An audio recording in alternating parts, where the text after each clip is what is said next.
सुप्रभात बच्चों। आज हम माखनलाल चतुर्वेदी की कविता कैदी और कोकिला पढ़ेंगे। लेकिन उससे पहले हम माखनलाल चतुर्वेदी के बारे में थोड़ा सा पढ़ लेते हैं।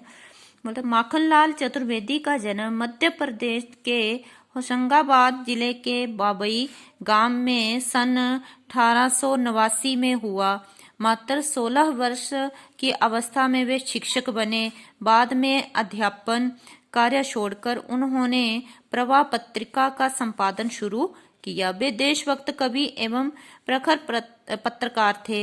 उन्होंने कर्मवीर और प्रताप का भी संपादन किया। सन 1868 में उनका देहांत हो गया। हिम कीर्तनी, साहित्य देवता, हिम तिरंगनी, वेणु लो गुंजे धरा उनकी प्रमुख कृतियां हैं। उन्हें पद्म भूषण एवं साहित्य अकादमी पुरस्कार से सम्मानित किया गया है। माखनलाल चतुर्वेदी की रचनाएं राष्ट्रीय भावना से युक्त हैं। उनमें स्वतंत्रता की चेतना के साथ देश के लिए त्याग और बलिदान की भावना मिलती है।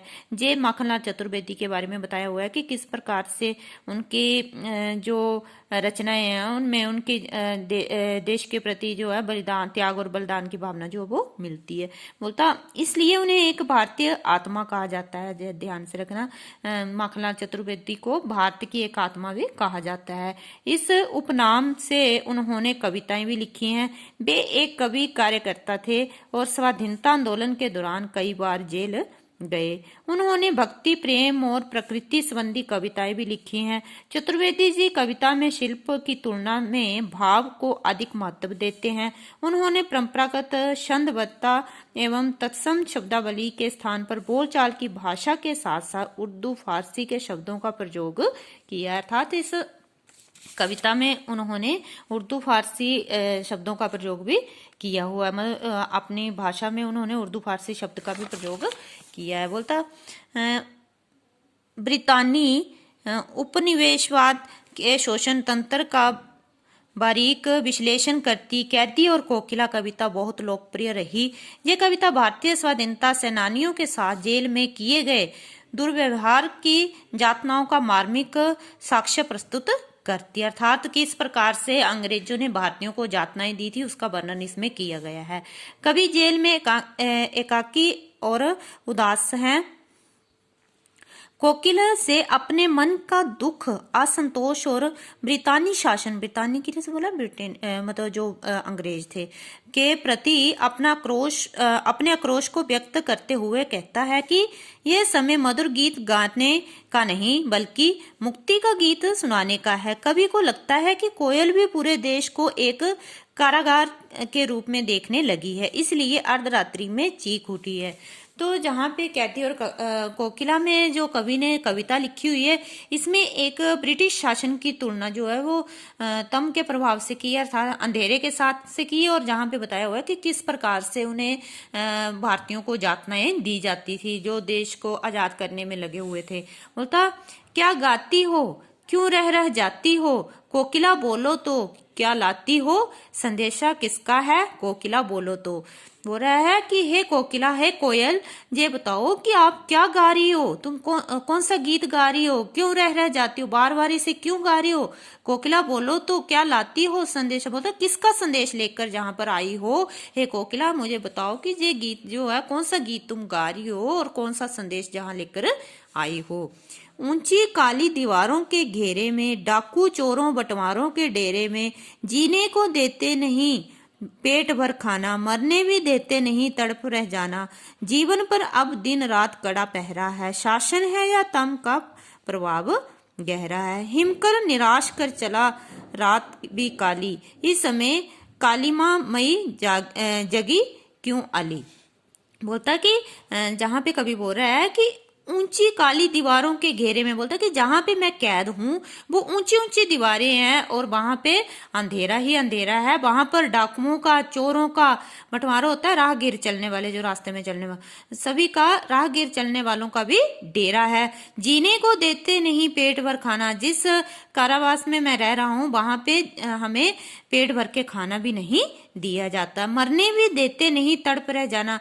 ना तो वो हमें जीने देते हैं, ब्रिटिश के बारे में बता रहे हैं, अंग्रेजों के बारे में बता रहे हैं कभी, कि ना तो वो हमें जीने देते हैं, ना ही हमें मरने देते हैं, वो हमें तड़पता हुआ छोड़ जाते हैं। जीवन पर अब दिन रात कड़ा पहरा, और वो दिन रात हमारे जीवन पर अपना कड़ा पहरा लगाए हुए हैं, अर्थात हमारे ऊपर निगरानी रखे हुए हैं। शासन है जो तम का प्रभाव गहरा है। बोलता है जी कैसा शासन है, ये तो ऐसे लग रहा है जैसे तम होता है अंधेरा, अंधेरा ही अंधेरा, अंधेरे का प्रभाव जो हर जगह छा गया है।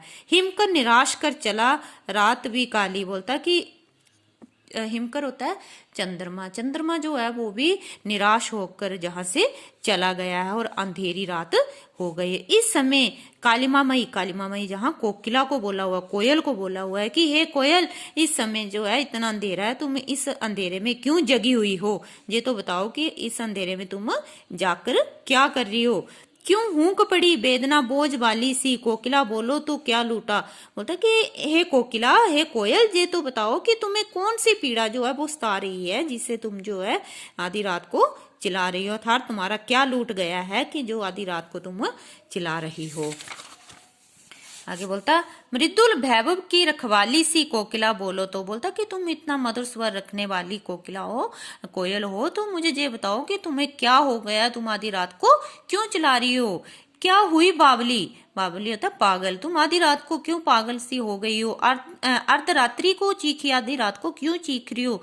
कोकिला बोलो तो किस दावानल की ज्वालाएं हैं दिखी, तुझे कौन से जंगल में जो है आग की ज्वालाएं जो है वो दिखी है। कोकिला ये बताओ कि तुम आधी रात को क्यों चिल्ला रही हो, तुम्हें कौन सी आधी रात को वहां जंगल की ज्वालाएं जो है वो देखने को मिली हुई है। अर्थात जहाँ पे यही बताया हुआ है दावानल होता है जंगल की आग, मतलब किस प्रकार से जंगल की आग तुझे जो है वो देखने को मिल रही है। अर्थात इसमें यही बताया हुआ है कि जब उसके साथ कभी जो है वो जेल में है, उनके साथ यातनाएं, अलग अलग प्रकार की यातनाएं हो रही हैं, उन्हें अलग अलग प्रकार के जो है दुख सहने पड़ रहे हैं, तो उस समय कोकिला चिल्ला रही है। तो वो कोकिला को बोल रहा है कि हम तो दुख में हैं, लेकिन आप क्यों चिल्ला रही हो आधी रात को, तुम्हें क्या हो गया, तुम तो मधुर स्वर रखने वाली हो, तुम्हें तो मतलब जो तुम गीत गाती हो मधुर स्वर में गाती हो, तो तुम क्यों आधी रात को चिल्ला रही हो, मुझे ये बताओ।